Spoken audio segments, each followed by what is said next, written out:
رجل ضرب زوجته، فقالت له بعد أن ضربها على وجهها وهي تبكي: سأذهب لأشتكيك.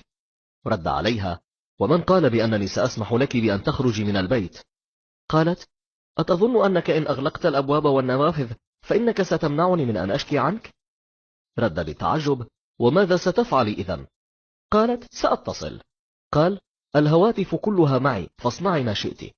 فاتجهت نحو الحمام، وحين دخلت فكر بأنها قد تهرب من نافذته، فجرى إلى الخارج وانتظر عند النافذة، فلم يشاهد محاولتها للخروج، فعاد إلى الداخل ووقف عند الباب، وفجأة خرجت وهي مبتلة من آثار الوضوء بابتسامتها، وقالت: سأشتكيك فقط عند الذي أقسمت باسمه، فلا نوافذك ولا أبوابك ولا هواتفك التي منعتها عني ستمنعني عنه، فأبوابه لا تغلق.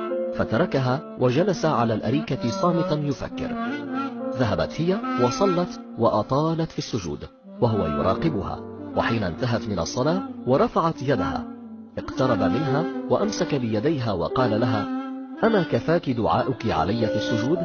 فنظرت إليه وقالت بنبرة ضعيفة والدموع في عينيها: أتراني سأكتفي بعد الذي فعلته بي؟ قال: والله لحظة غضب ولم أكن أقصدها.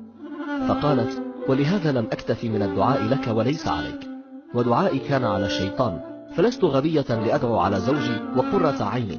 فدمعت عيناه وقبل يداها وقال: أعاهدك ألا ألمسك بسوء بعد اليوم، فوالله أنك أنت زوجة صالحة وعظيمة.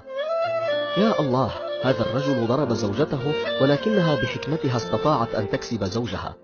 والعبرة من هذه القصة هي أن الإنسان حينما يرى شخصا ما غاضبا يجب عليه ألا يقابل هذا الغضب بغضب، بل يصلي ويدعو الله له بالهداية، وسيرى بعدها المعجزات إن شاء الله.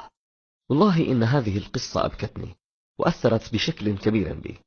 أرجو من الجميع أن يرسلوا هذا الفيديو إلى كل أم، إلى كل ولد، وإلى كل شخص ليعرفوا معنى كلمة الأم. حفظك الله يا أمي.